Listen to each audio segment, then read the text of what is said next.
Assalamu alaikum, and welcome to this live stream from Soul Inquiry titled A Tale of Two Growths, contrasting riba with zakat. Many of us are familiar with the idea of growth when it comes to interest. And yet, when Allah subhanahu wa ta'ala or the Quran refers to growth, it directly sets up a contrast. The definitive verse is يَمْحَقُ اللَّهُ الرِّبَا وَيُرْبِي الصَّدَقَاتِ, that God destroys riba, interest, and He gives growth to charity. The word used for the growth of charity is actually the same root that God uses for the term riba, rabwa. Today we have with us Dr. Sohail Hanif, who will help us understand the meta principles implicit in this verse in contrasting the growth between riba, which is destructive, and the growth of charity, which is true growth. Dr. Sohail currently works as a lecturer and program manager at Cambridge Muslim College. Previously, he served as the head of research and development at the National Zakat Foundation. His specialism lies in works on Islamic legal theory with a focus on the Ḥanafī school of law. He's received a MA and a doctoral DPhil from the University of Oxford. His doctoral thesis, A Theory of Early Classical Ḥanafism, Legal Epistemology in the Hidāyah of Burhān al-Dīn, Alī ibn Abī Bakr al-Marghīnānī, actually won a prize for being one of the two best doctorate theses of that year. He focuses in this thesis on the interplay of rationality and tradition in the evolution of the major work of legal commentary, and much of Dr. Sohail's expertise lies in this interplay of understanding the tradition in the context of contemporary realities. Dr. Sohail has spent over a decade studying the tradition in places like Jordan, where he studied a full curriculum of the Islamic sciences with traditional Islamic scholars. He was previously the head of Arabic sciences at Qasid Arabic Institute in Amman, and he was also an instructor in Islamic studies at Qibla Online Academy, formerly known as Sunni Path. And he's also taught undergraduate classes on Modern Islam and Qur'anic studies at the University of Oxford. So without any further ado, Assalamu alaikum, Dr. Sohail, how are you? Wa alaikum assalam. Thank you very much. Thank you very much for the invite and for the kind introduction. Thank you for agreeing. It's, as you know, you and me go back a long time, and it's something I really wanted to do, especially on this topic. What kind of brought the whole thing to my attention was another interview you gave and a few talks that you've got on this topic, and in it you were kind of touching upon the deeper philosophy behind zakat, and I think that's something that very few of us know, and I think we'd really benefit if you could just give us a top level overview, maybe some definitions in order, because there's some people don't know what zakat is, maybe from the non-Muslim community, maybe watching this, but then also to kind of touch upon what zakat is intended to affect in terms of society and consciousness. And so over to you. Thank you very much, Yusuf. Yusuf is a very old and dear friend, and I also consider Yusuf a teacher as well. And he helped me put together my economics-related lectures at Cambridge Muslim College. So it's an honor to be speaking with you on this topic. And please jump in anytime you want to jump in. Just two very basic things to start with, perhaps, is the word and what it's most associated with, namely that it's one of the 5 pillars of Islam.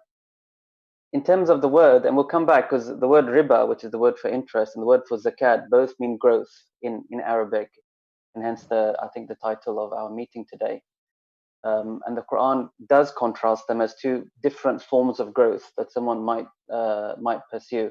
So the zakat in Arabic, zaka yazku, is a verb which means growth. It's also used to mean purity, tazkiyah. So you get this idea of a wholesome growth, for something to grow in a very healthy, very natural, very pure way. It has to itself be pure. It has nothing should be admixed with it to dirty it, to make it filthy. So it can really have the growth that it was meant to have. So zakat is the wholesome, purifying growth. That's what the word means in Arabic, and it's used to refer to the obligatory alms everybody who's over a particular threshold of wealth must give, primarily to the poor and the needy.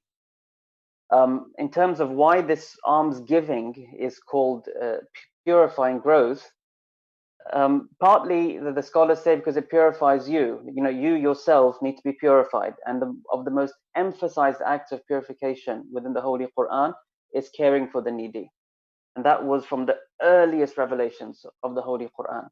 The very beginning of the message of the Quran is correct your relationship with God and take care of those who are around you. And if you don't take care of those who are around you, you might find yourself in hell. That's right at the beginning. Very early surahs have this idea. So it's your salvation, your purification, your growth is in giving. That's part of the angle of zakat, why it's growth. The other part, why the word is growth, is again an ongoing theme within the Holy Quran, within the words of the Holy Prophet sallallahu alaihi wasallam, which is that when you spend for God, He will increase you here. You'll find your money increases. Or whether in quantity, as some will say, or whether in quality. Suddenly, so much more is happening with that amount of money which you actually have.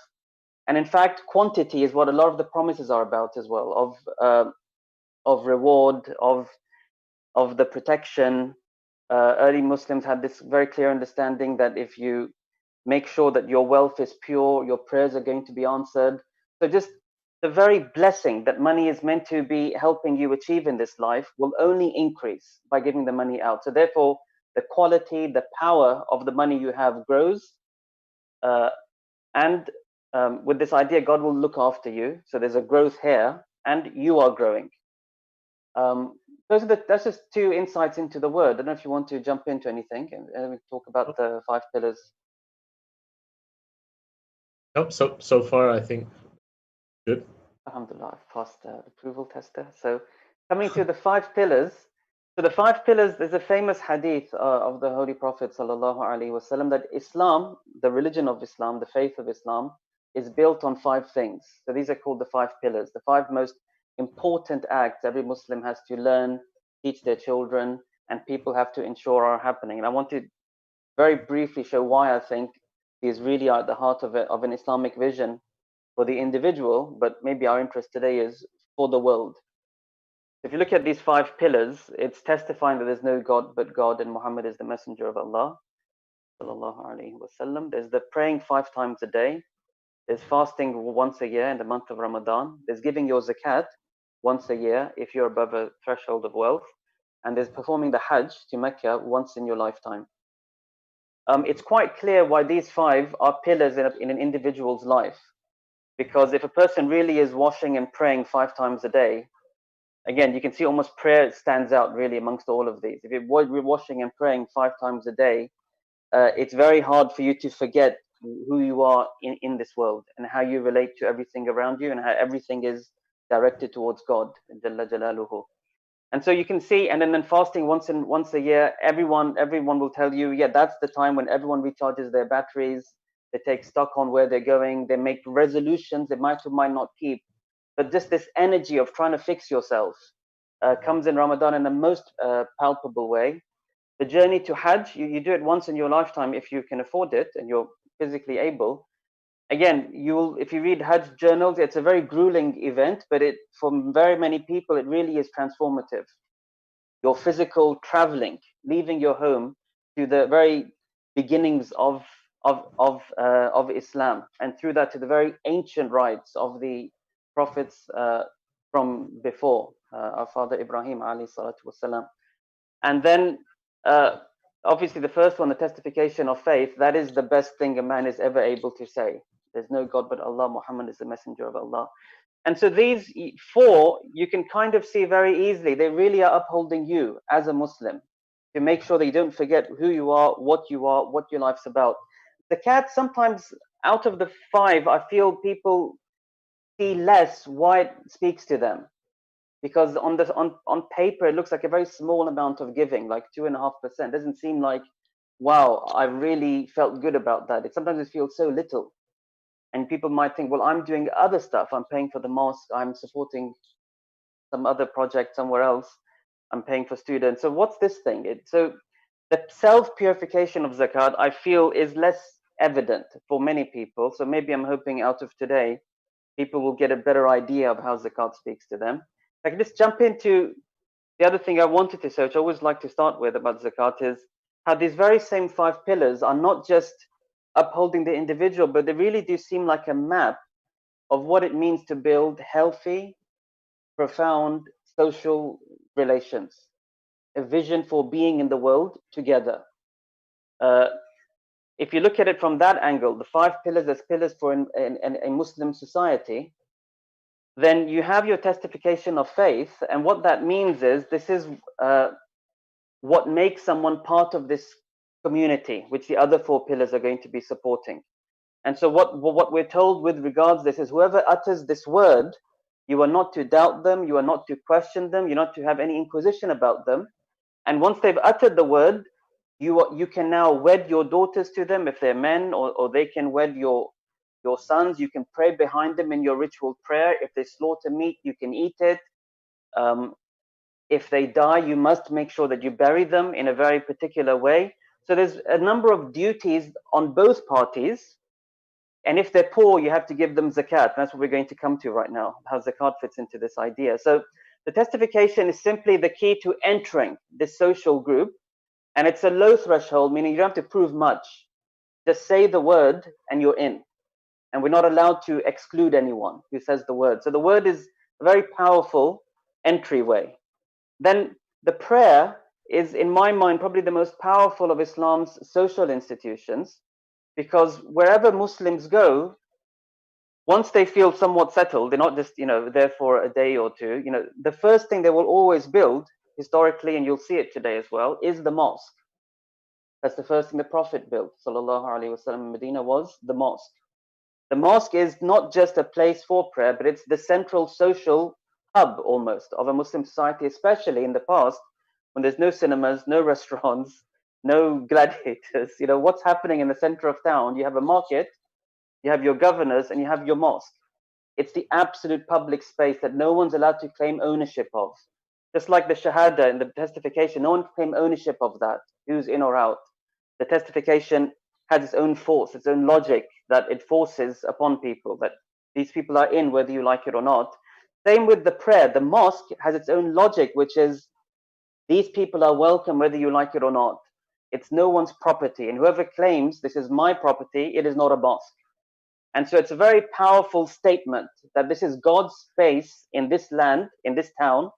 Everyone's welcome who wishes to pray and direct themselves to Allah subhanahu wa ta'ala. And that's why in Islamic history, the mosque has a very interesting history of giving birth to social institutions. In the very early period of the early conquest, the mosque is where all the armies would gather and they plan their next stages. The mosque was where jurists would gather and study jurisprudence, eventually forming the colleges of law, one of the most important institutions that Islam built, or the Muslims have created. It came out of the mosques. You had people gathering for spiritual exercise and spiritual remembrance and taking care of the needy. This gave birth to other institutions, zawiyas and khanqahs and other places where people could gather. And so the mosque and the mosque was where the qadi was meant to be. Men and women were meant to come into the mosque because they have a dispute with their neighbor about something, or dispute in the market. So the mosque was a very happening, centralized place. That's where you'd make friends, you'd meet who your neighbors are, you'd get to know, oh, you're a new Muslim, and you'd say, why didn't you come home with me? And so we might come back to this as Yusuf sees fit, but the mosque is supremely powerful, at the heart of a social vision. Ramadan, if I go quickly there, it's not social in the sense that it's a very secret activity, but it creates a social buzz. We've just come out of Ramadan. Everyone's taking part. People eat together more in Ramadan than any time of the year because of the recommendation of eating together. There's extra prayers together. There's an incredible togetherness you can't put your finger on completely. But Ramadan is a very happening social activity. Hajj is obviously, the entire world is gathering. It's bringing a worldwide network of communities to see each other. The zakat is at the heart of this, as far as I can see, which is that the zakat fundamentally is about caring for your neighbors who are needy, and in so doing, building actual, palpable, financial care networks. People can actually call on you and you build something together. That's just at the heart of it, and we can build on this as you see fit. Your mic's off. Sorry about that. One question that comes to mind, which struck me a few times with the famous hadith that you're mentioning, in which the Prophet said that Islam is built on 5. Is that often, in terms of visual imagery, when we think of pillars, we think of architecturally the pillars of buildings the way we imagine them today, like 4 or 5 pillars, literally holding up the massive roof. But the imagery that the Prophet would be speaking to in terms of their understanding would be probably more the khayma, the tent. And one of the things about pillars in that format is there's always a central pillar in the middle, and then the other pillars or sticks are built alongside it, so they intersperse. So every pillar is interconnected to one, but in every sense, the pillars around it are amplifying that central pillar, which has to be the base. And one of my teachers said that the central pillar here is that shahada. That central pillar is the shahada. And that's why scholars like Ibn Ta'ila al-Iskandari would actually, in expounding upon these other pillars, they would say, they're all dimensions of articulating La ilaha illallah, Muhammad Rasulullah, right? So salah is, turning away the dunya, La ilaha illallah, and you're entering into that presence of sila billah, right? Connection with God. And zakat is literally that same thing. When you're putting your hand in, or khudh min amwalihim, take from them, and you're allowing for that to happen, you're saying la, right, to an other that has the potential to corrupt that purity of oneness, right? That attachment to the soul oneness that is originating all being, and that oneness that we have to attach our hearts to. So when our hearts get attached to other than that, and primarily through our own egoic identity, then it's almost as if all of these other pillars are ways of expounding to say, how do you make your La ilaha illallah true? How do you make that declarative statement of Islam, which from a legal perspective is qualified by statement on the tongue, but from a diyanatan, from a perspective of what it really holds, has to have that faith in the heart and that embodiment in the heart. Then how do you make that true? And in fact, scholars say that also extends to the definition of the Prophet about Iman, because he said Iman is to believe in Allah and the last day and the prophets and the books. So it's not as if these are corollaries or extras beyond Allah. Rather, they are aspects of our belief in Allah. Our belief in Allah is true when we come to know who the prophets are, when we come to know what the last day is, when we come to know what destiny is. And this brings me more back into zakat, because often, the question might arise, why there are so many other good things to do. I mean, things that the Quran places emphasis. Birr al-walidain, right? And ashkur li wali walidain, right? To show honor to our parents. And these are obviously the many hadith in the Qur'ans. And yet this wasn't made in that bunyan, this wasn't made in that architectural dimension. And zakat was. Because our fundamental, and this is what comes to me, and hoping you could also interact with, touch upon this, there's something to do with our fundamental way of interacting with wealth that is a testimony to the truth of of this statement of La ilaha illallah, right? You know, and zakat is a means of bringing about that consciousness embodied in wealth now, consciousness embodied in how we interact with wealth. And it's not just a flat 2.5% on wealth that is, you know, that we have above a certain level, but it's also depending on what asset classes we have, there could be greater percentages, right? So if it's crops, it could be more. If it's livestock, it could be more. If it's minerals or precious metals that are underground, right, we're coming to 20%, right? Which is, so the idea is, it's almost as if there is a social dimension, that there is a personal dimension in this. I mean, one of the beautiful verses was, you know, Allah, the Quran, the divine voice is saying, you know, will you lend to God a goodly loan? and the question comes that, you know, what is it that we really own that we can lend to God? You know, what is it that we possess to lend to God when all wealth is His? So what is being implied there in this lending? What is being implied in that spirit? That God says He will make multiply, yudha'ifuha, He will increase. What is that? What is that? What is that? And that has to pertain to, and I think and that's what I'm hoping you can educate us, is what does zakat speak to in that dimension? So yeah, well, no, that's a very profound dimension indeed. And what comes to mind as you were speaking were both two angles of Allah subhanahu wa ta'ala's extreme generosity and kindness, if you like, in how He addresses the believers. Because so you're right, as if you have something, so lend it, and I'll give you back something really great. It's a real beautiful encouragement. Or, for example, in another similar verse, إِنَّ اللَّهَ اشْتَرَى مِنَ الْمُؤْمِنِينَ أَمْوَالَهُمْ أَنفُسَهُمْ وَأَمْوَالَهُمْ بِأَنَّ لَهُمُ الْجَنَّةَ, that God has purchased from the believers their selves and their wealth, and He's paying in return for that the paradise. And what the commentators say is, you know, when you're buying something, what is the most valuable thing in the exchange is what you're purchasing. It isn't what you're spending, because you're spending it away. And so in this idea, Allah subhanahu wa ta'ala is saying, yourselves are so precious to me. And your wealth, when you give it to me, it's the most beautiful thing. And I'll spend paradise for this beautiful thing which you have.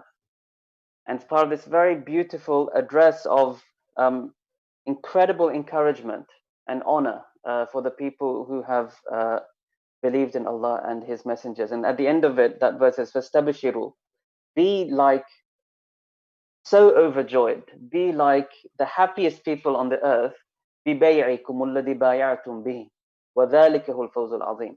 Be like overjoyed with this transaction that you've done with me, because that's what it means to be supremely successful. And so there's this idea that, again, but elsewhere, then we have the explicit statement, you know, أَنْفِقُوا مِمَّا جَعَلَكُمْ مُسْتَخْلَفِينَ فِيهِ, spend of that wealth which was His, He gave you charge over it. So at times it reminds you it's not yours, and times it speaks as if it's really yours and I really want it from you because you are very precious to me. Different forms of very beautiful, kind, loving address from Allah subhanahu wa ta'ala. And in some sense, I feel the pillars encapsulate a part of this, or a very strong part of this kindness, because all of the pillars have been designed almost to be easy and manageable. They're not meant to be a very high bar of personal sacrifice. The 5 pillars are upholding something very important. They're not a challenge. They are a challenge in as much as you have to exert effort, but if you want to do them, they're not designed to be some insurmountable challenge. That's why the zakat is capped at something, which in principle, if you have the wealth, it shouldn't lead to some very difficult calculation of how you're going to feed your family in the evening. The prayers are such that if you commit yourself to them, it shouldn't affect to a difficult calculation of how I'm going to have time to do my work or get my sleep or play with my kids. And so the pillars, although they're probably the greatest ritual act anyone can do, and they're the foundation of a relationship with God, they've been calibrated, if you like, to be manageable by everyone. Whoever seeks to do them can do them. And the power in them is that because whoever seeks to do them can do them, when everyone comes together to do them, because everyone in principle can, then their effects are incredible, including with zakat. That's what came to mind in terms of the beautiful relationship with Allah subhanahu wa ta'ala in all of this, especially, as you said, in the topic of wealth. One thing I think, maybe because we kind of jumped into the, mashallah, the spiritual dimension up front, but it's sort of, maybe we could qualify beyond, okay, so zakat is 2.5%, right? Generally speaking, I alluded to other categories, but the zakat is 2.5%. Is it payable by everyone? Obviously, I mean, you could, how does it work in terms of, how does it work in terms of functioning? Who pays that 2.5%? And also, how is it collected? How is it distributed? And maybe if you could allude to some of the historical success of zakat, when if in terms of the earliest instances. I mean, the story comes to mind of Sayyidina Umar asking Sayyidina Mu'adh, who was in Yemen, about the distribution of zakat. And a point came when the first imperative was to distribute it with the people there, but then a point came when there was no one who was worthy of taking zakat. The understanding being that it had met everyone's needs after being employed a few years. And then the more famous one that's often quoted is the time of Umar ibn Abdul Aziz, when as the Muslim empire expands, they struggle to find a recipient of zakat because of the efficiency of this institution. So just maybe you could touch upon that very briefly, as long as you want. Inshallah. So in terms of, first of all, the very bare bones mechanics of zakat, and again, zakat within the logic of these 5 pillars, it's calibrated to be very doable and not a great threat to what you're building, which is the security of your family and what you're working towards. It's meant to complement. So it's not 2.5% of everything that you own, everything that you're worth. It's 2.5% of a very specific form of wealth, which is, or even if you forget the 2.5% for now, the categories on which zakat is due, which, as Yusuf alluded to, was livestock, agriculture, and trade. These are basically the 3 forms of human economy that zakat is interested in. Each of them have been described as wealth, which in principle is growing. And the reason why it's being described like that is, in every economy, this is what everyone's economic activity is seeking to increase. So if you're a farmer, your whole life revolves around the increase which comes from crops coming out of the ground. All of your economic activity is based on that. And the more you get, the more you consider yourself wealthy.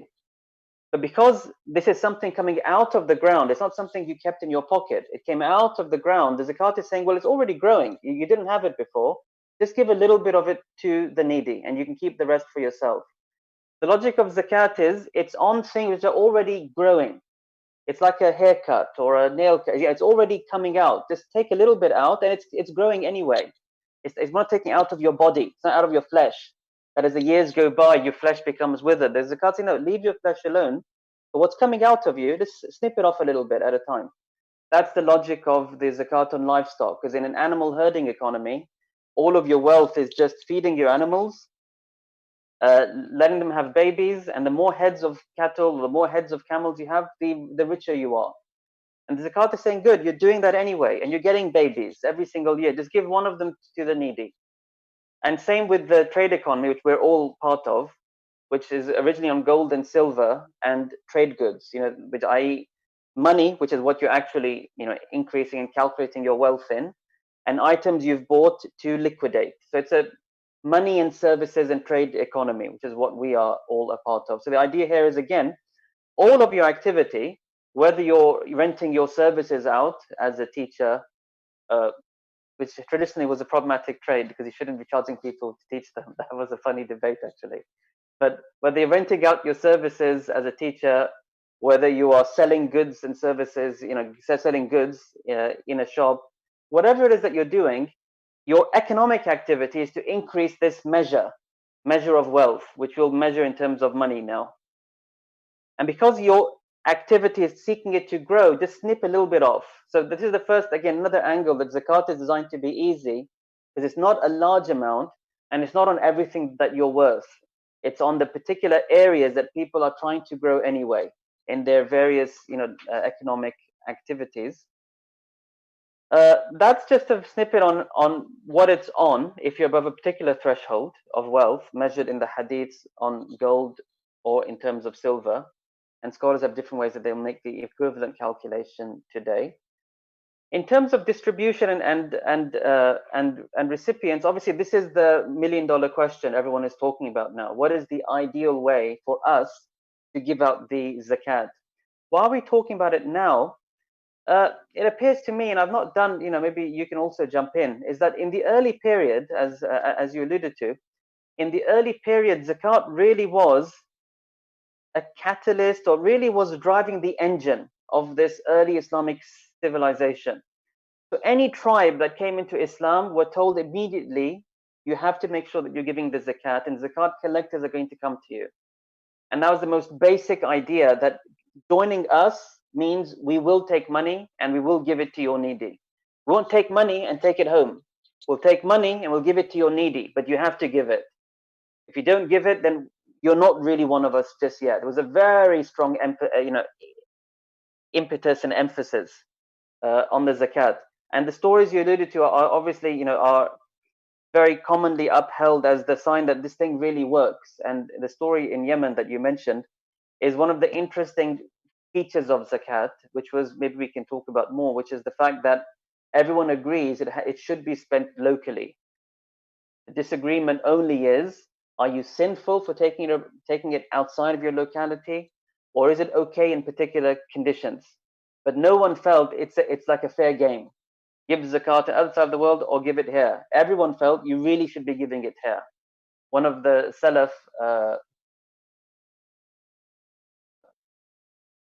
I've got my name now. He's student of Ibn Abbas. I think Sa'id ibn Jubayr, he met someone going from Kufa to Mecca. He wanted to take his zakat to pay it in the sacred sanctuary because good deeds are multiplied, manyfold. He said to him, what on earth are you doing, man? Just go back to Kufa and give it there. Why are you trying to take it to Mecca for? And so it was seen as a very weird, very against the teachings to give zakat outside of your locality. Yeah. Just on that point, I mean, it wasn't really often in the original sense. It wasn't really at the discretion of the people in terms of its expenditure either, right? So it was centralized. It was centralized collection, and that same centralized collection, khudh min amwalihim, so the money was taken from them, and then that centralized collection had localized distribution because they had an understanding of the emirs and people within the areas who would know who's needed in that area.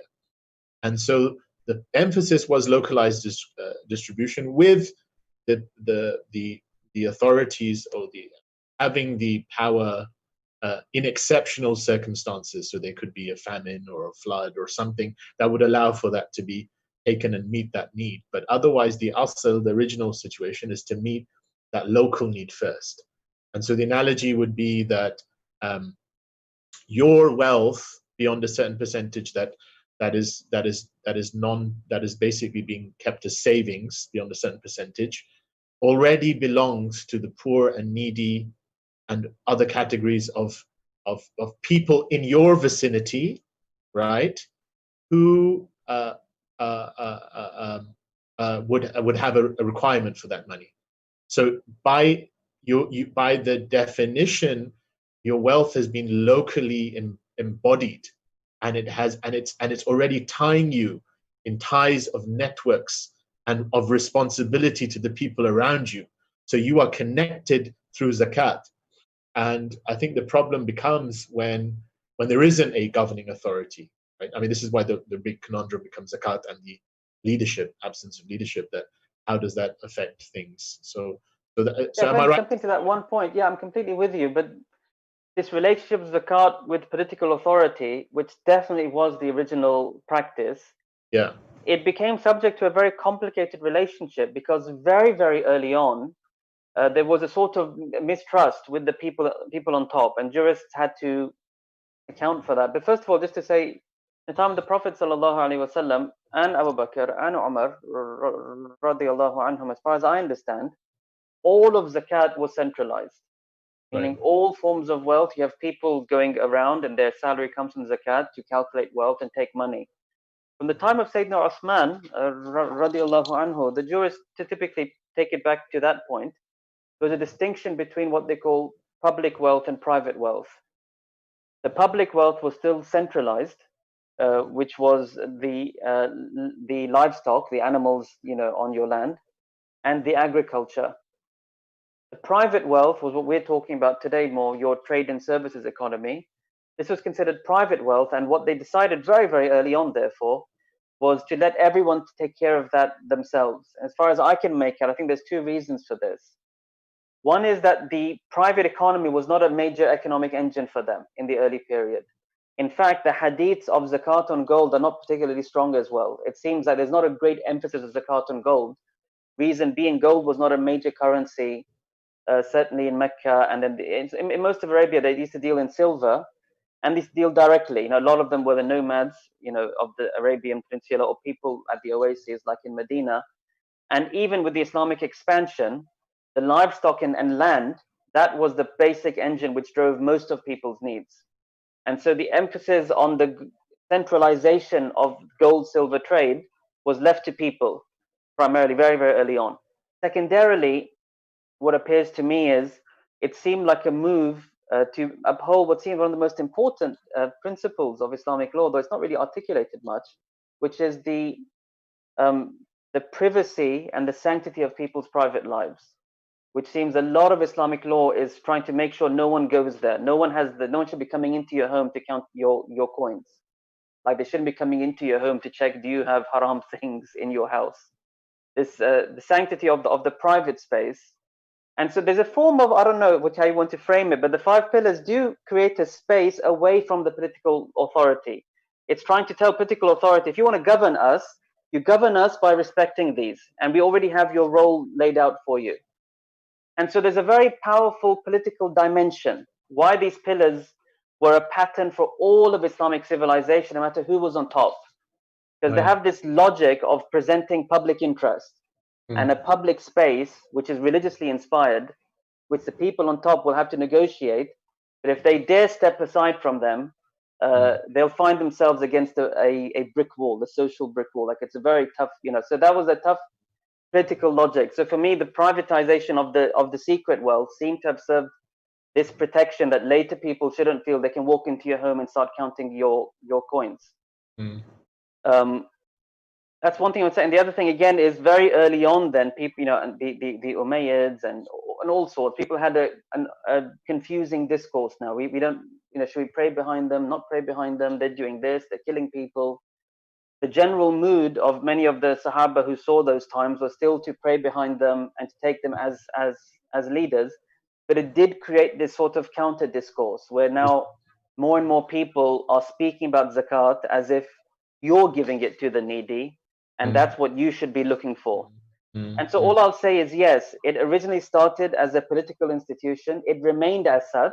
A little bit was carved out for the private space. And that little carving out was part of an ongoing conversation of how best to give zakat. If you feel those on top are not really doing it as they should be. But it's just a complication to that picture, although you're absolutely correct. Without the centralization, hard to picture. In essence, what you're saying, which was just the reality of how things unfolded, that there was a loss of confidence in leadership, right? So, but even in that private space, the dynamic of local responsibility and almost like sequentially in terms of circles of people you're responsible for. So your family would come first, and then your neighbor. And then there's actually a Quranic verse, the jar who's next to you and the jar who's far away from you, and all of these kind of circles of responsibility would have priority in terms of that zakat. I mean, the Prophet ﷺ literally affirmed that a person pays that gets the reward of sadaqah as well as silatul rahim, right? In some instances, giving charity to your family. And so the idea of what I'm trying to probably allude to in terms of that, the meta principles of zakat, and zakat is just like the main tool to affect that. So zakat doesn't become the sole determiner of charity, right? Zakat is the obligatory charity, but in effect, it's meant to bring a spirit whereby charity becomes easier for you, and looking after people becomes easier for you, and not being attached or hoarding on to wealth, right? The Quran literally says, "Khudh min amwalihim," take from them sadaqah, by which you purify them, right? So what is that purification? That purification goes back to our relationship with wealth. And as you said, that tazkiyah, the word zakah, to purify yourself, because the opposite of that is like riba, right? And Allah literally says, الَّذِينَ يَأْكُلُونَ riba, those who take riba, they do not stand up except as someone who, it says, يَتَخَبَّطُهُ الشَّيْطَانُ مِنَ الْمَسِّ, they're literally afflicted by the touch of the devil, right? Shaitan min al-mas. Now, what is that touch of the devil? The ulama, many of the ulama connect it to a verse that comes prior to this verse by some verses, and it says, "Ash-shaytan ya'idukum al-faqr wa ya'murukum bil-fahsha." Right? Shaitan promises you faqr, this fear of poverty, right? I'm going to lose out. I'm anxious. This is my wealth. I have to hold on to it, right? How do I multiply this? And the result of that anxiety, that faqr, that sense of neediness, which is not a neediness that unfolds by having faqr of Allah, right? Because someone who has faqr of Allah, someone who has a neediness in Allah, يُغْنِيهُمُ اللَّهُ مِنْ فَضْلِهِ, they're enriched because they've attached themselves to the one who can give them, who can truly meet that need. But rather that faqr comes from a sense of separation. I'm not connected to my community. I can't rely on I don't have embodied. I'm not connected to Allah at a deeper level. And so I have to look after myself. I. And that individualistic, separated I opens itself out to that mas, which is faqr, and then he commands them to fahsha, which is illicit behavior that arises out of that. And it's interesting that a lot of people, when they speak about the financial markets themselves today, they say the financial markets are governed by fear and greed, right? That fear is that faqr, and that greed is that fahsha, where the only thing that works is the bottom line. It's almost as if modern day financial markets is the tafsir of that first ayah, right? That those who stand up, they're touched by the mas of shaitan. How that works, inshallah, we'll cover a little bit about how riba is contrasted with zakat. But straight away from what you've said, zakat is the opposite to that. Zakat is almost ghina billah, right? I am wealthy through God. I'm not wealthy through my hoarding. And I really genuinely believe that that which I give for the sake of God is genuinely that which I have, ultimately, right? I mean, the famous story is of Sayyidatuna Aisha, and a poor man comes and she gives him some wealth, and is left, what's left is the shank of I think that's how it was, the shank of a lamb. And so the Prophet becomes aware of this, and he says, "What happened?" And she said, I gave everything except the shank, this piece of meat of the lamb or whatever animal it was. And the Prophet changed that paradigm. He said, rather, you have gained everything except the shank, because what you gave is what you gain, right? Kullu shay'in halik illa wajha. Everything ultimate in this world is perishing except that done for him. And so this wasn't a theoretical paradigm that we spiritually recite to ourselves. No, zakat makes it real. And when you do it, it frees you up into that state of, yes, I am connected. Yes, I gain my sense of wealth, ultimate wealth, because wealth, ghina, is freedom of need, right? That's ultimate wealth, through my connection to Allah, my connection to. And that translates into doing these deeds of goodness, as opposed to that faqr, which translates or the faqr that shaitan promises, which translates into doing the deeds of whatever you can do to get away with it. And Milton Friedman said the only imperative for a corporation, the only thing they're answerable to, is that bottom line of profit. right? And if they can get away from it, right, in a way that allows them to, that's the imperative. That's the imperative of cooperation, which is a byproduct of how riba moves, but we won't go there. So I just wanted to touch upon that. Have you got any comments on this, Sohail? Yeah, I'll have some comments, and maybe we can go there. I think it would be nice to make the contrast more evident as well. So all I wanted to say was just to emphasize something to make it clear is, on the last comment I made, was there was one thing about the historical relationship of forms of public and centralized organization, but to bring it right down to earth today, as Muslim communities, in majority settings, and definitely, which I guess I'm more involved in and thinking about, which is in the minority settings, they really have to think hard of what this pillar is about. I think it's at the heart of whether they'll be able to rise up as a community who are win on to the advantages to which you are alluding, because the zakat, because it's trying to take care of local need primarily, and because primarily, therefore, it's building local connections and networks between a faith community, which is the angle we haven't yet spoken about, that the zakat is building a Muslim-Muslim relationship. Whoever wants to come in is in, but as soon as they're in, they either owe you something or you owe them something in terms of this money relationship. So we are tied through money. We're not tied through promises. We're tied through the blood and sweat of our efforts tie us instantly by the uttering of this word.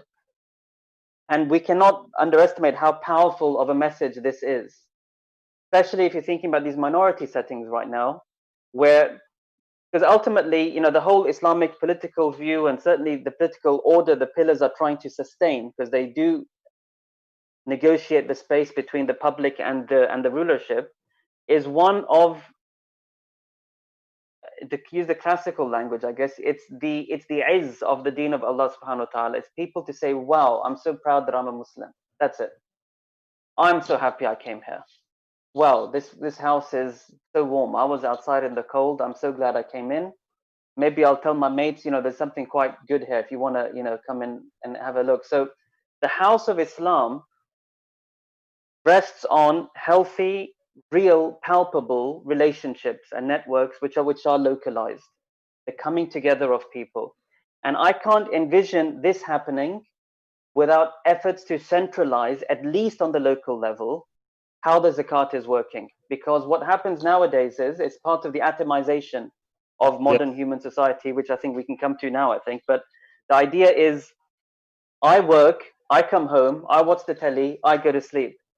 It's not a society anymore where I really know very much about my neighbors a lot of the time. If I know this guy, because I unfortunately bump into him when I get in my car to go to work, what about the guy I don't bump into, the guy whose fence is on the other side? Normally, I might not know him at all, because I don't have to bump into him. And so the idea is we are so atomized as individuals, with little exceptions, what it appears to me, that if we take upon our own selves as atomized individuals, the giving of zakat locally, I think we wouldn't know where to start. And if zakat is taking us to a future where we are non-atomized, we're aware of our networks, then what is the middle step? The middle step has to be some organization, coming together, where people come together, put their skills together, reach out, whether it's through mosques, because mosques are hubs where you can get to know the community, or whether it's through some other method. So we pool the funds together, because a little bit, when pooled together, becomes really quite substantial, can save many lives, actually. That's the power of it. Little bit that everyone's able to do. And then you can really see the power of it, an actual network. You're actually living it. You're actually a part of it. It's not really a theory.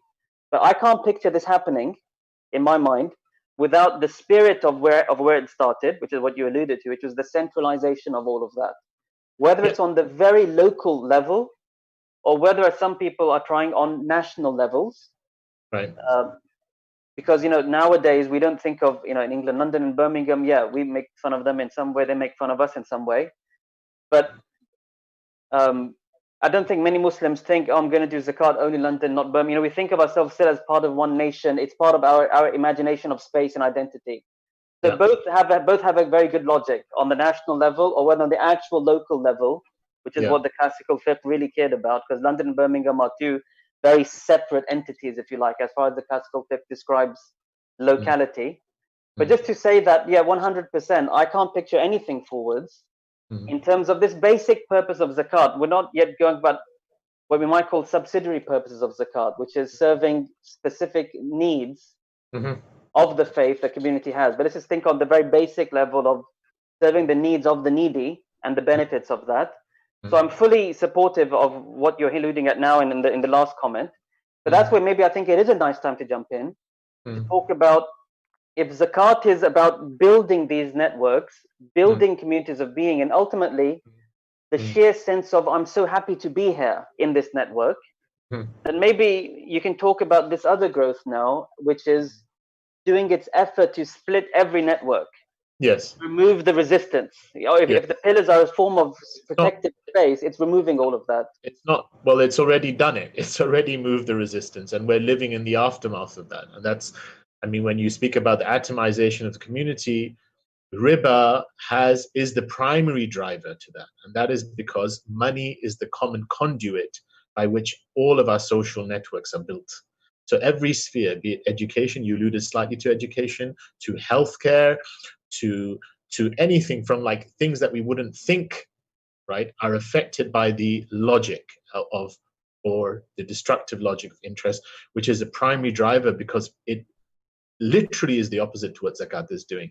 It literally says we are all impersonal, we're only indebted to that impersonal financial institution. And in fact, there's other drivers for that, because it builds in what's called inbuilt scarcity. I'll come to that one thing. And I will touch upon this now, because I think we've reached the 50-minute mark and people must be thinking, where's the contrast with riba? And so I will touch upon that, but you actually touched upon one thing I was going to raise right at the end, and that was, yes, the way to bring that institution back, zakat back. And in fact, the way to defeat riba, because they're almost like antithesis towards each other, is community. Right? There has to be some establishment of community. There has to be some establishment of unity. And there has to be some establishment of community under a kind of, when I say community, I mean a kind of a centralizing unit, some kind of unity whereby now everyone's answerable to this and we're all on the same page. How does that happen in a Muslim community, which even on a localized level in England can't agree on the day to start Ramadan is another question. But if we understand that's what zakat is actually calling us to, that is actually the implicit message in zakat, then this should bring, at least to some degree, it should bring a responsibility that those who have wealth have towards the local institutions, right? Beyond just zakat. So something like CMC, Cambridge Muslim College, which is an amazing institution, and other masjids around, which actually now represents a big part of how what we think the Muslims should want and moving forward in terms of educating the thought leadership and providing a platform of discussion and so on. If CMC is struggling for funds and it's having to go and attract funds around the world, right, from different people, and the people who have the money, local businessmen and so on, do not feel a sense of connection to CMC, they better have another local institution they are connected to. If they're going to be applying a utilitarian logic to say, no, I'm giving this money on condition you produce some results which fit into a utilitarian fabric, then the ultimate thing is, where are you going to be accountable to God in terms of this dynamic that God wants from you to your local community? Where is your money been going to? And even in terms of the wider zakat, and that's why, I mean, I think that was the vision behind National Zakat Foundation, because many of the zakat collectors, which serve a purpose, but primarily it was directed towards relief projects overseas. And it was almost a negation of the understanding that there are people who are needy at various levels locally. So that's a separate thing, and that really has to require us thinking, right? Because zakat is beyond the kind of obligation. It's a mindset. And we have to think about how we're functioning and operating as communities. Beyond that, how riba acts in the opposite. That verse that we started off, that Allah literally says, Yamhaqullahu riba, He destroys riba. On the face of it, a person who gives money and charges interest on it, someone could just see that as an individual, like that's a very innocent thing. He's just getting more money. And of course, one of the justifications for this was the idea of the time value for money, that someone is willing to partake and give off their money, and therefore this money could otherwise be invested in something, and therefore I have a right to charge some money in return. The question with the problem with seeing money like that is what it brings about as a paradigm. And what it's brought about, and if we just look at the fact that almost all traditional religions saw the charging of money on money as being something religiously prohibited. When this really started changing was Christian Reformism in about the 16th century. People like Martin Luther and Calvin, they kind of argued for a utilitarian kind of understanding of allowing, let's just say, for commerce reasons, for trade reasons, we'll allow for people to start charging more money on money. And so this became a justification that then was kind of theologically justified by the Church of England, where it kind of redefined usury as being 10% interest. The problem with that is once that happened, to cut a long story short, what we know as money today literally changed. A group of people who would store what was considered money, usually gold, silver, precious metals. These people known as goldsmiths, they became very powerful, and they took advantage of this liberal idea of being able to charge more money for money, and so they would often give receipts, right, in lieu of the gold and silver that they're storing. And then they said that once they realized that people were using these receipts and trading them as gold and silver, they basically took advantage of this dispensation and started lending these receipts which they'd create out of nothing. And they became very powerful. And to cut a long story short, this led to the founding in 1694 of the first central bank, because they lent the person who was trying to fight for succession at the time, William, they lent him a huge loan, and so they had a right now to produce this money. And this is what financial historians call the inversion of money. So for the first time, money becomes a debt owed to the king. Money literally is now an IOU. I hope I haven't lost everyone here. What I want to say is from that point onwards, I'll probably do another presentation on the history of riba, but what I want to say is that from that point onwards, money comes into existence, and this is how modern day money comes into existence. Money comes to existence when someone wants to take on a debt.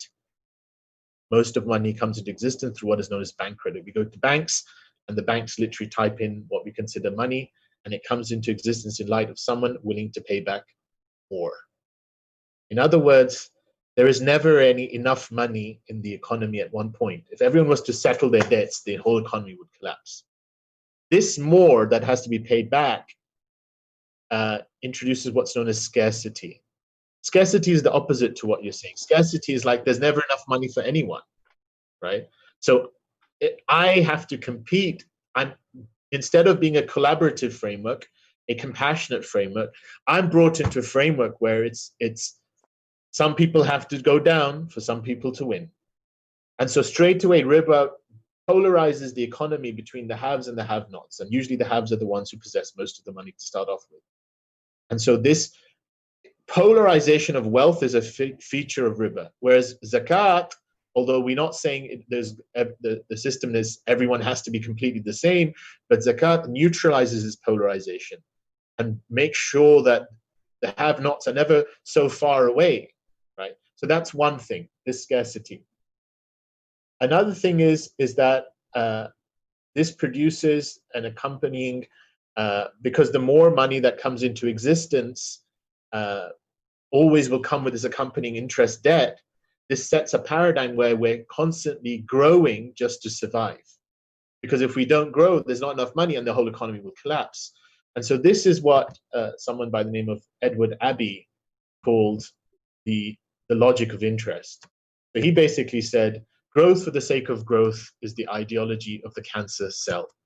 And this is the analogy of usury.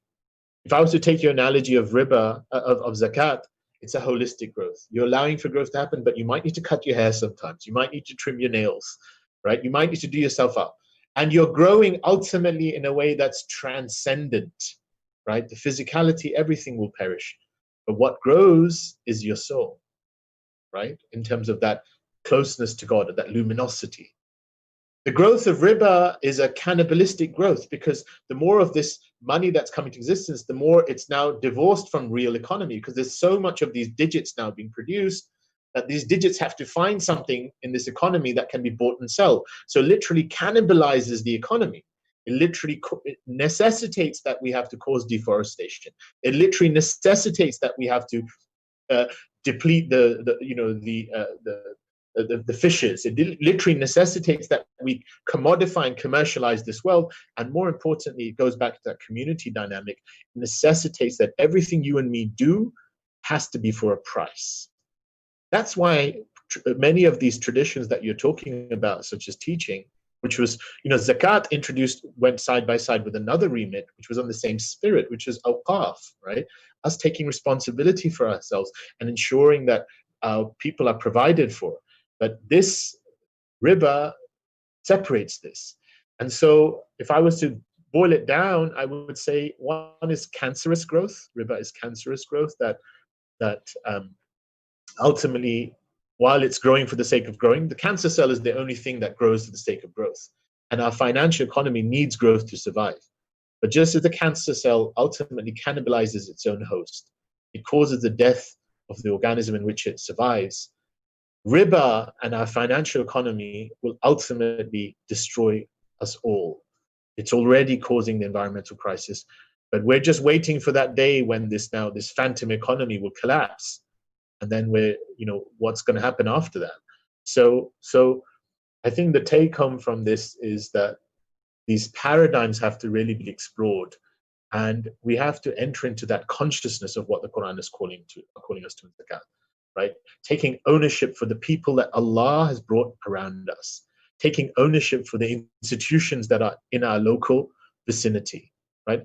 That was a bit of a long talk from you, Sohail. Do you want to touch upon something? We've got a few. Wicked. No, it was very, very good. I think I just want to jump into also, because obviously what I know about riba a lot is from what you've helped me read up on, and you very kindly came and gave a lecture to our students on this last year.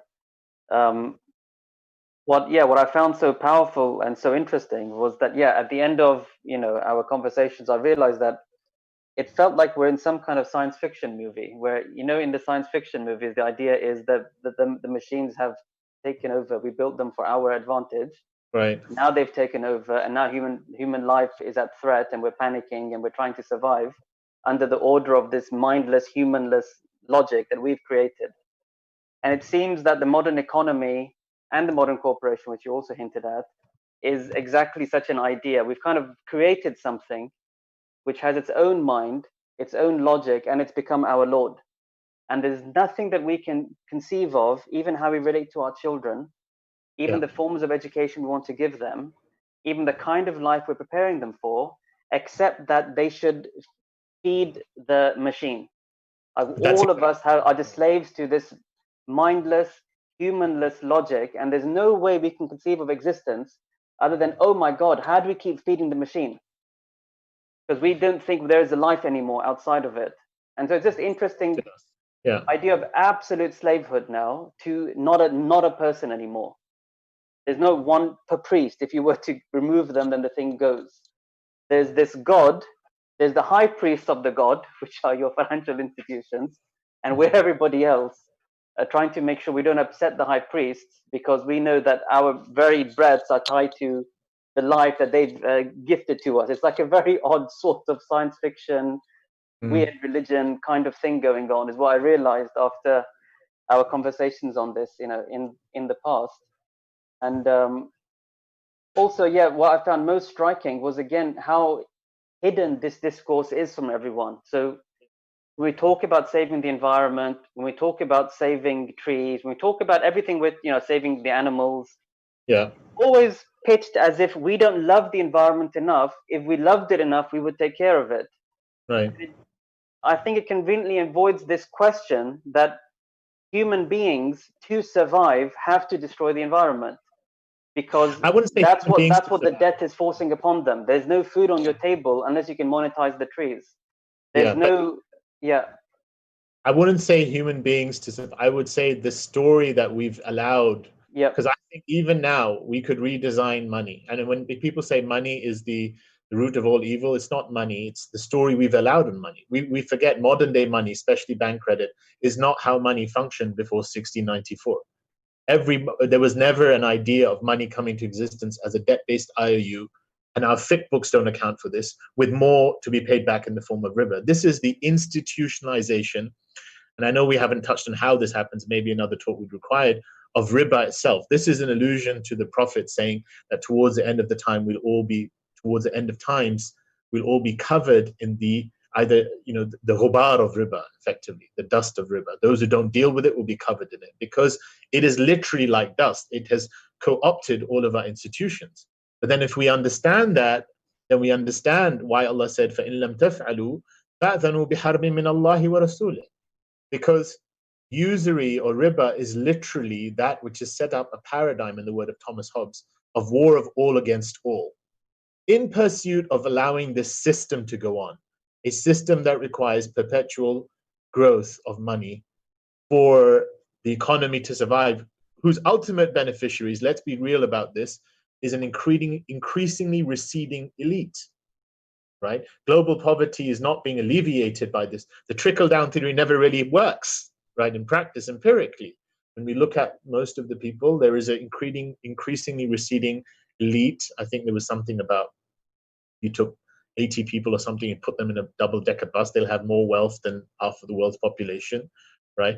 But this is the paradigm that we have, and you're right, most of us are not aware of it. And the contrast is so stark with what zakat is trying to enable us to do. I mean, one question that does arise, and it's actually a question that's arisen, we haven't actually engaged with a lot of the listeners in this. Inshallah, we'll have maybe another session, but question that's arisen, and we've actually got 3 or 4 questions. How much time do you have, Sohail, left? To be honest, I don't know what the time is, but I'm here. Okay, so we've got, if we can take, just to be fair, we'll take a couple of questions. We'll now open up to the listeners. Yeah, sure. One question was, and your emphasis was on Muslims, and there is this idea of the Muslims being one body. The Prophet said it's like one body, and we know how divided we are, but at least zakat as a paradigm is intended to bring about that connection. Is there not a connection that we should have with the greater sense of humanity that way too? So the question that comes is, can non-Muslims either be beneficiaries of zakat, or are they characterized differently in terms of that?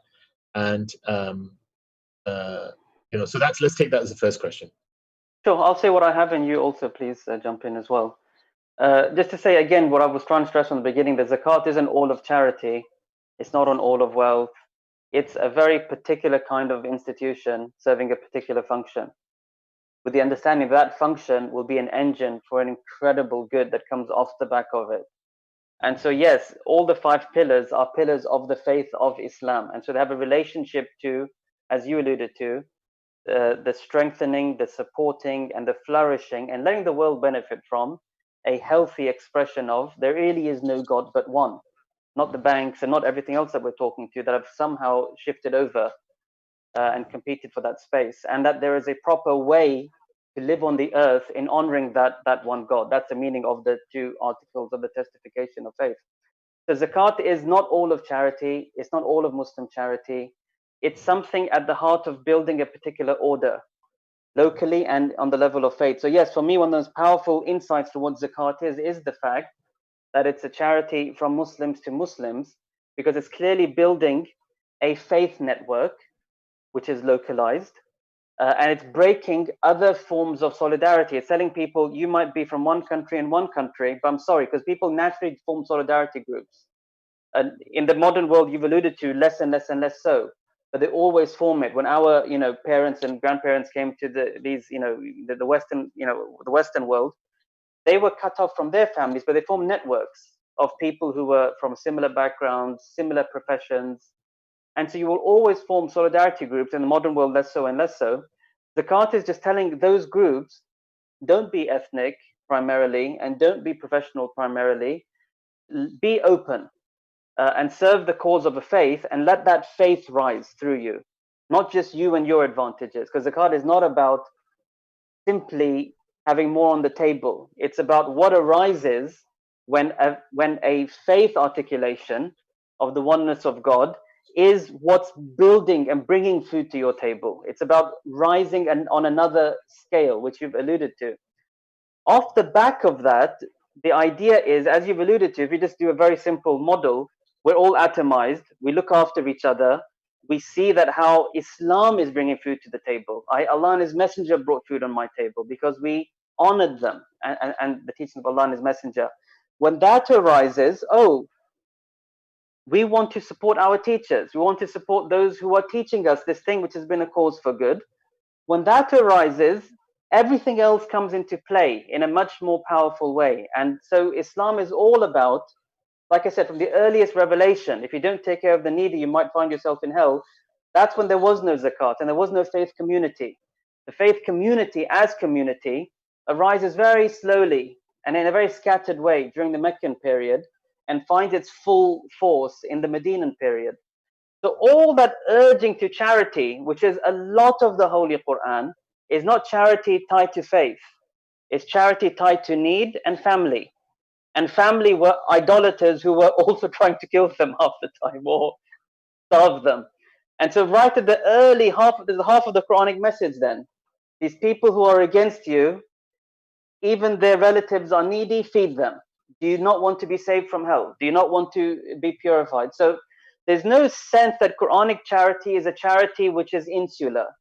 The Quranic charity is outward facing, always and ever. But what is making sure that thrives is a particular building that the Quran is constructing. And the zakat, as we've hinted at, is right at the heart of that building. And it's a very powerful resistance to other forms of social organization. And as it flourishes, then Islam flourishes. And as Islam flourishes, its full message, which is this open-handed message of giving, God willing. And that's what history has shown anyway. The various awqaf, charities for the poor, charities for animals, charities for this, charities for that. It grows out of a particular civilization. The zakat is saying, make sure you lay the bricks for that civilization. That's how I understand that.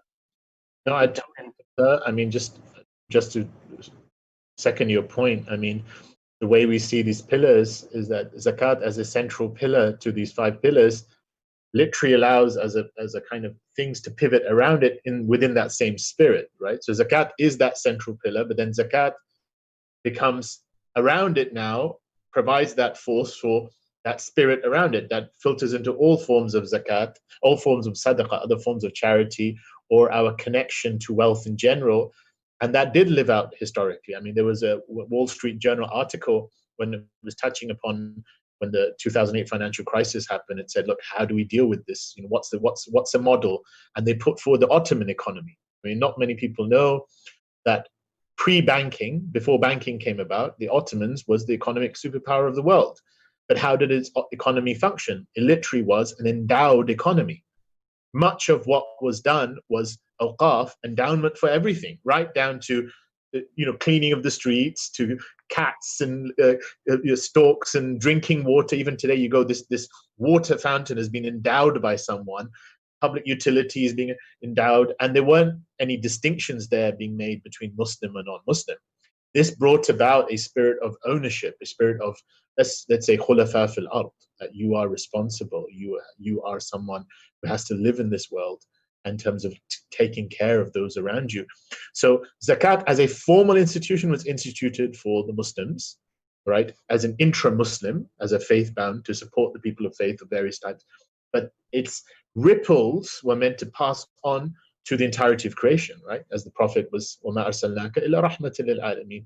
You sent as mercy into the entirety of the cosmos. So because we're specifically discussing the legal framework of zakat, that doesn't mean that there is exclusivity in Islam with regards to charity to people who aren't Muslim. A couple of questions have come in. I'll read them together so that we kind of can cover a few more questions. One of them is that given the importance of zakat at the time of the Prophet ﷺ, I'm not sure of the historical veracity, but How do we understand the person? This question is saying, how do we understand the Prophet sallallahu alaihi wasallam not forcing one of the tribes to give zakat? I'm not sure I've heard this. He says, I believe it was Thaqif. I've not come across this myself. So. Yeah, please pardon my ignorance. I'm not able to comment. I'm aware of a famous narrative which the Quran says of a person refusing to give zakat, and at a later time he wanted to give zakat, and Sayyidina Umar and Sayyidina Abu Bakr refused to accept it because he didn't give it to the Prophet sallallahu alaihi wasallam, and the idea was that this was a punishment for him. But we can go on. Okay, so what I'll say is just the various angles. I don't know the story, but what you've brought in, what the person might be hinting to, is just that there are two angles, and I guess, you know, when studying the life of the Prophet sallallahu alaihi wasallam, sometimes he speaks to people as legislator, sometimes as ruler, sometimes as judge, and almost always as a compassionate guide. And so it's in, you know, when, you know, in dealing with people, yeah, it's important for us today, this angle, that we have to bring people on board. We have to bring people on board in a way that helps them. If we're going to bring this whole thing together, it comes together by dealing with people as human beings, each of whom have their own motivations, interests. If zakat is going to create a network, the people of zakat have to have purity in managing that network. Right. And it has to be done with, you know, whatever incident might have been alluded to, with a great deal of understanding of where the person is at and where they have to come to. And your incident you raised, which was a sort of teaching someone a lesson, that's also part of bringing people with you. It might not look like it, but it is. It's part of telling people, no, you don't think that was an acceptable behavior. And that person will react in some way to that, and others will react in a particular way. So it's just this other angle, which you alluded to right at the beginning of the political, and then we made it down to local organization. Zakat has a logic, but we, the people behind it, have to assume that logic as well, of bringing together, creating harmony, nurturing people, so that as time goes on, more and more people want to be part of this logic, part of this sort of project, which is the project of zakat. Allahu A'lam. So I think here's a big question, but this might be quite a big ask, inshallah. So do you yourself have in mind a paradigm or a blueprint that enables for most effective distribution as a strategy of zakat in the West? Is there a hierarchy of principles? Have you thought of something? Is there something you're involved in, or you know? It's tricky. I mean, that's what I called was the $1 million question. I mean, I think focusing on this primary engine of caring for the needy through localized communities, if we can get that working, I think a lot is going to come off the back of that. How do you get that working? I've seen national projects, and I still feel like encouraging localized projects, which literally means you're in a sort of, it could be even just be a town, just a suburb of Birmingham. Forget Birmingham itself, such a big, you know, you're in some suburb somewhere, there's a centralized mosque, you have some friends, you're acting in the mosque. See what you can do to get to know who's needy, because what we need is to build up a knowledge base of how to assess need. That's also really difficult. The classical fiqh is very vague about this, because again, it goes back to this principle that's, I think, everywhere in the fiqh, but we don't articulate it very much, which is the sanctity, the safety of someone's self, not violating someone's privacy, is someone that it's in a lot of chapters within the fiqh. And there's never been an idea in the zakat you somehow really probe. Give me your savings, give me your this, give me your that. It's about getting an idea through some markers and helping someone. The fiqh is giving you just some measurements as a rule of thumb, not as a measurement to be applied. But how do you really do that in reality? I think there's knowledge base that we have to gain from that. The national organization, you know, which I've been working with, no, they did go into expenditure and so on, but I felt they could because they're the more like a dispassionate, non-personalized national body. You're not losing your face. And they had to find a way to show, again, accounting standards, that they're not throwing away money to people without checking. So there's questions at various levels. If you go in a big charity mode, I think you have a right to be more slightly intrusive, but how do you manage that, and who are you accountable to, and how do you show professionalism? If you're working on a local body level, I think you have more leeway to be closer to what you sometimes get in the classical fiqh, which is just make a simple estimate. Look at what profession the guy is in, look at how many kids the person has, look at where the person is living, have a chat. It's very respectable in how you deal with them. And once you've paid it out, it's paid. It doesn't matter if you got it wrong. You just have to do your best. So I think at this stage is not the stage of creating a map or a model, but it's about allowing people and encouraging people to occupy these spaces and to document their journeys, to provide guidelines. Again, the national level I've seen in one way, but I feel the local level still has work to do. Because at the national level, it's just like, you know, the political level. Only so many people will be able to come forward. Only so many people can actually make a case. Again, on the national level, we've not been, again, the organization I was with, National Zakat Foundation, we weren't really supporting asylum seekers, for example, except in the asylum application. If they have no right to live in the UK or work in the UK, it seemed like, will you always be pouring community money out on people who will never be able to stand on their own 2 feet? When there's other people who actually are here. So then what they said was, we'll pay for your application, we'll pay your lawyer's fees, we pay for your living while that's going on. And if you fail, we'll pay for your ticket back home.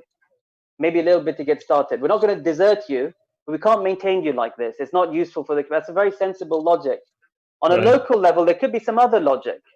Whereas maybe this asylum seeker is a really important teacher, he's giving a lot back to you, and you really want him there.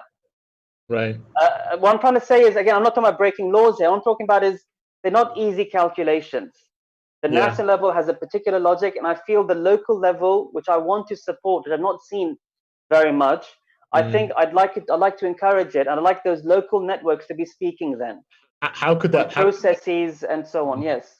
How would we build the local networks? I mean, what could be the conduit to actually establish a local, like you said, masjids or something? It could just be mosques, because the idea is, in these, you have mosques, and through mosques you have uncles, aunties, family members, you have professionals, you have students. You put the word out, because that's the idea. The mosque was meant to build community. And often, we stand together and then we go our own way because we're not getting anything out of it. Everything else we're getting out of is somewhere else. Adam, and you know, sorry about this, but you know, there's always this skepticism about the corrupt mosque committees, you know, part of coming into this equation as well. So there's just the realities of these things, right? That's the complication, because what I see in all of the fiqh, and I've always thought about this, the fiqh is calling through the 5 pillars and through its other rulings, it's calling for people not to be atomized, but to come together. When it calls them to come together, it calls them to organize socially. You need someone who's in charge of your land, of this, and that person should have the say in matters of zakat, in matters of the Friday prayer, for example. So the fiqh is calling to the political, and the political very often calls to itself. It has its own power dynamics. So the fiqh will always be caught in this sort of paradox where you have to come together, guys. The objectives of the Islamic teachings will not be realized as atoms. Civilizational message. You're going to form something. As you form it, you will always have complicated relationships with the people who are empowered. And you always have to manage that. That's just living in the world. The fiqh will say, come together, and you manage it. And as you manage it, you will always have two poles, and they're both important. The pole of saying, let's work with them, and the pole of saying, let's call to account. And you just have to manage this complicated relationship. But the fiqh, as far as I can see, insists on it. You have to come together, you will have corruption, and you have to deal with it. But dealing with it will always be better than the letting go of zakat and Friday prayer and being atoms again. One of the benefits of, I mean, amongst the other problems, but perhaps one of the benefits of a lot of globalization, and it was initiated by even the Ottomans, the Majalla that they put forward is to put forward standards in these things. So that whilst people are empowered, there are universal ways of assessing and right conduct, wrong conduct, demands for a certain requisite amount of transparency. And this is something that we require across the board, but especially in this. So, I mean, mashallah, like the one thing I'd say, I can agree with you that the only way that we're so behind the ball that the only way this is going to happen is People just have to enter the field and start Yeah. working, you know, Yeah. and hopefully they won't go down the wrong road that's happened with Islamic finance, but we won't go there. No, because again, this localized thing, which I've not seen much of, I'm just saying I like to encourage. Yeah. It's built on local trust. It's not built on accounting standards like the national level charities are. Right. They have transparency because, you know, there's a charity commission, there's auditing. You know, they have a professional standards. Yeah. Sometimes you can always trick them, and you have charities who go through investigations, but that's a particular model. And I think you're absolutely right. That's become the modern standard for whatever, you know, for responsible practice. On the local level, it's, if you go back to village life, if you like, you know, in the Muslim world, it's built just on trust. It built is on trust, on relations. This Yeah. guy was there for me, I'm there for him. I don't want to discount that. Right. How it's going to look, I do not know, but I do know that national bodies will always prefer towns over towns. The people of London will always have avenues that the people, some Muslim somewhere in Aberdeen, will not have the same way to argue his case to this national body, because I've seen it's not easy to build a national body that's ever present. Right. Do what zakat is doing. So anyway, that's on the level of caring for needy, which I think is at the baseline that zakat has to be doing very, very well. And Right. I think these are two models, and we have to improve both. Yeah. National Zakat Foundation I've been with, I really like what they're doing. They're on a learning journey of their own, because there's so many avenues you can take, and how do you do them to take the community with you is its own challenge. Local communities will always be ignored at some level unless they're looking out for themselves. And your anti-riba narrative is built on these local communities as well. So Yeah. I want to empower them. I don't have anything more to say than get in and build the networks. And I think, and then share the knowledge of how that's going. And that's all I can think of right now. But the other thing is, zakat always has had this other angle, which is caring for Islam as well. Meaning the vision of the pillars is for Islam to flourish. The zakat categories speak of those who are, you know, they want to go out to serve a cause for God. You're meant to be helping them. Zakat in the last century has always been tied, as far as I can see, in various projects in the Muslim world. As the awqaf collapsed, as colonization took place, as people saw institutions of Islamic learning as a sort of resistance, then a sort of defense, they, as far as I can see, in many cases relied on zakat to make that work. And they felt that was one of the most important uses of zakat, because if these learning institutions aren't flourishing, where's the resistance, if you like, to all that's coming in? Where's the teaching? Where is it that what zakat's trying to make flourish, which is this almost pride of belonging and a sense of, you know, what it means to belong? How's that going to ever arise? How is zakat given? Just to this last point, Sohail, because we'll probably have to wrap up, but this probably points back. Zakat usually goes to people, right? That's usually the idea. Yeah.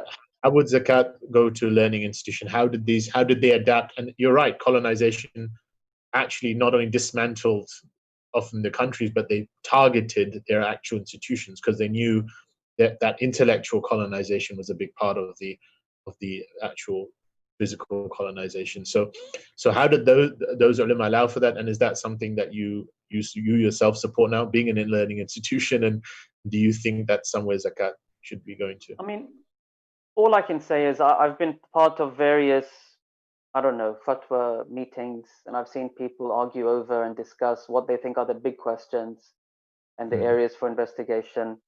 So all I can say is, no, I personally support all of this, because I don't see the larger vision of zakat as really discussed in its broadest level within the books of jurisprudence and the primary sources of revelation, as an institution simply targeting.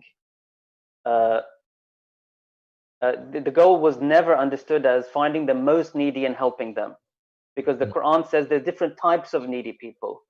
Think about all the types of people who money can enable something for them. And when the scholars looked at this, they were either enabling their own survival or enabling the survival of the group as a whole. The group being upheld by this testification of there's one God and there's a particular proper way to live on this earth, in harmony with that. So this wider service of zakat, I think, has to be thought about. In fact, you'll be surprised. I'm part of this academic paper thinking about this other category of zakat, which is bringing people close to the religion, the mu'allafat qulubuhum, which traditionally was understood by most jurists as a political spend of zakat, spending it politically to alleviate particular threats. If you were to open that up, what it looks like. So zakat has always had a wide view of preserving the faith community as faith community, not as just people.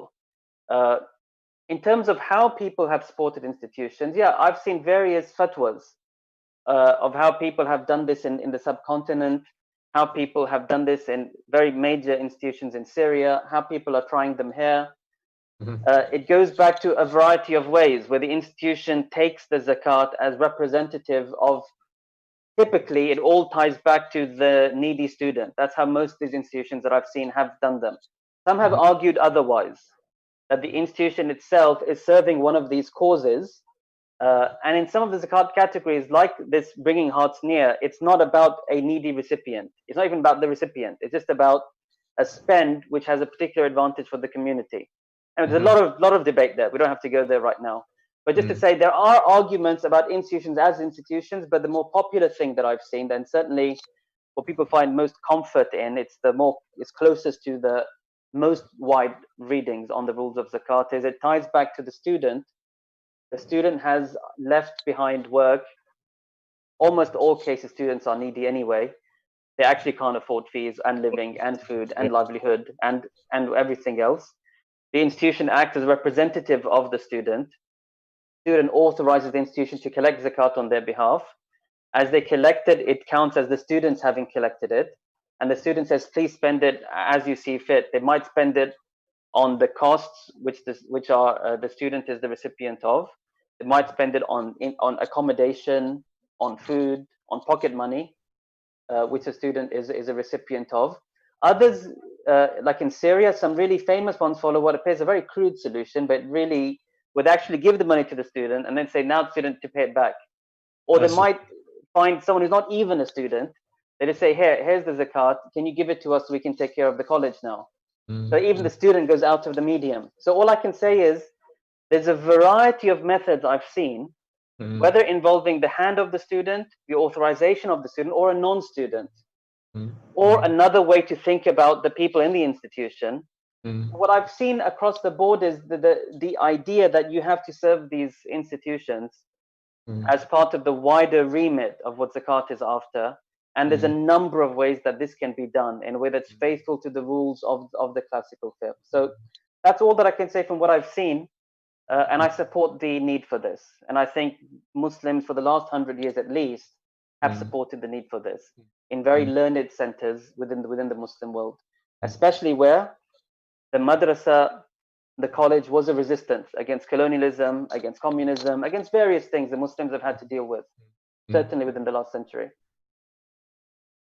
Okay, mashallah, on that note, I think you've given us a lot of time, Sohail. Very grateful for your time. And inshallah, we do hope, I think we've just started scratching this. It's such an immense topic and we've taken it in so many tangents, but I'm grateful that we kind of focused on, we did, I believe, mashallah, we kind of covered that core of what we were trying to do, just contrasting the remits between zakat and interest. And that itself could require, I mean, probably dedicate your entire CMC academic year probably to that topic, even in terms of covering it, what it really means.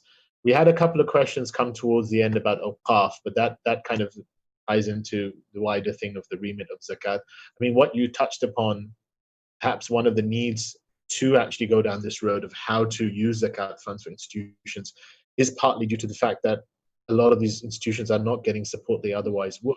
And that is part of the awqaf was such a pillar of this Muslim community.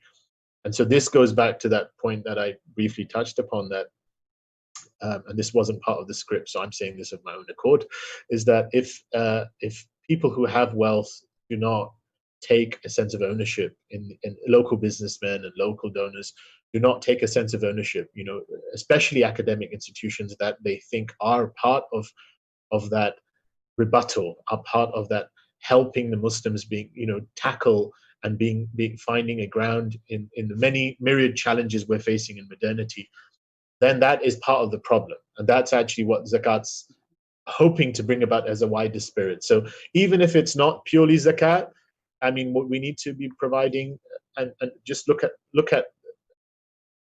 Harvard and all of these Ivy, look at their endowment funds. They rival GDPs of countries, some of them, in terms of the amount of money they've raised, because they realize the importance to kind of provide this for education.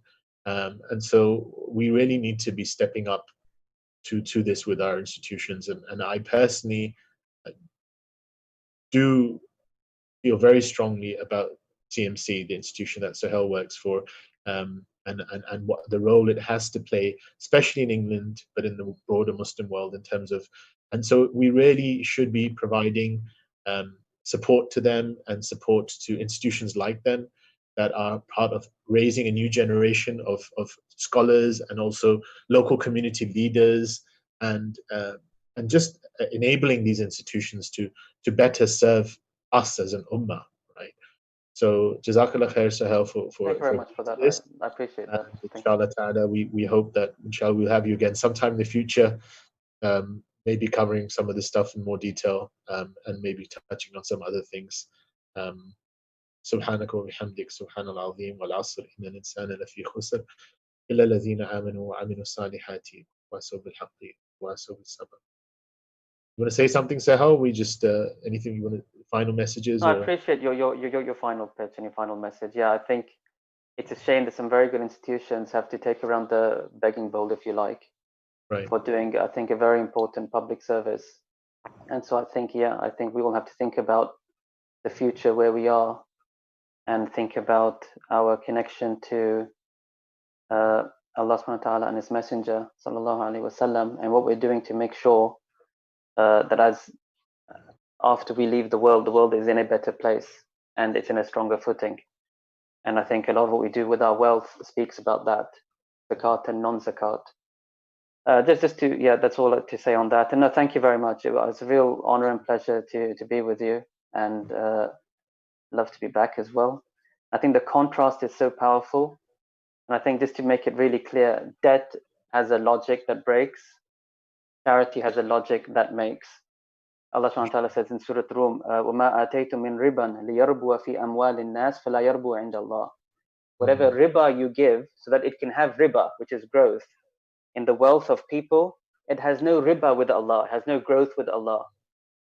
مَا آتَيْتُم مِّن زَكَاةٍ تُرِيدُونَ وَجْهَ اللَّهِ فَأُولَٰئِكَ هُمُ الْمُضْعِفُونَ. And whatever you give of zakat, wholesome growth, seeking thereby truly the being and pleasure of Allah, then those lofty people are the ones who are multiplying, the ones who are, seeing multiplication upon multiplication. And so the contrast is very Qur'anic. I think it's really nice that we've at least, you're absolutely right, scratched it, but scratched the contrast quite well. I think it's a nice introduction. So thank you very much for arranging this and having the vision for it. Inshallah. Okay. Thank you, everyone. And thank you for the listeners. Inshallah. And so with this, we'll end. Assalamu alaikum wa rahmatullahi wa barakatuh. Thank you very much, sir.